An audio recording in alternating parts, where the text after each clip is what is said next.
രാഹുൽ ഗാന്ധിയുടെ നാവ് മുറിക്കുന്നവർക്ക് 11 ലക്ഷം രൂപ പാരിതോഷികം ഭീഷണി മുഴക്കി ശിവസേന MLA ഷിൻഡെ.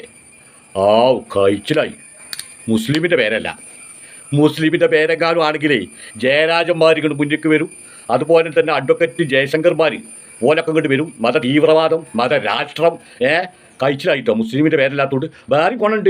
പോലീസുകാർക്ക് പ്രശ്നം ഉണ്ടാവില്ല, കോടതികൾക്ക് പ്രശ്നം ഉണ്ടാവില്ല, ഹൈക്കോടതി ആയാലും സുപ്രീം കോടതി ആയാലും അന്വേഷണ ഏജൻസികൾക്കൊന്നും പ്രശ്നം ഉണ്ടാവില്ല, വർഗീയ കലാപം ഉണ്ടാവില്ല, ഒരു പ്രശ്നം ഉണ്ടാവില്ല. പൊന്നാര മുസ്ലിങ്ങളെ ഈ ആദ്യമൊന്നും വെറുതെ ഒരു ആവേശത്തിന് പുറത്ത് പറഞ്ഞ് പഴുതിട്ടോ പിന്നെ രാജ്യം കത്തലയിക്കാരം. പേര് മുസ്ലിം ആവുമ്പോൾ ഇല്ലെങ്കിൽ ഒരു പ്രശ്നമില്ല. പേര് മുസ്ലിം ആഞ്ഞാൽ മതി. വല്ല ചിണ്ടേ കൊണ്ടേ ചെണ്ടേ മണ്ടേ അങ്ങനത്തെ എന്തെങ്കിലുമൊക്കെ പേരായാൽ മതി. എന്നാൽ പിന്നെ ഒരു പ്രശ്നമില്ല. ഞാൻ മുസ്ലിങ്ങളെ പേരങ്ങോട്ട് ആയാൽ ഞാൻ അങ്ങനെ ആലോചിച്ച് നോക്കുകയാണ്. ആകരുതിട്ടോ, പറഞ്ഞവരൊക്കെ പറഞ്ഞു പോയിക്കോട്ടെ. കാരണം മുസ്ലിങ്ങളെ സംബന്ധിച്ചിടത്തോളം എവിടെയെങ്കിലും ഒന്ന് പറഞ്ഞു പോകും. ചിണ്ടകളും മണ്ടകളും അത് ജീവിതത്തിൽ പ്രാവർത്തികമാക്കും.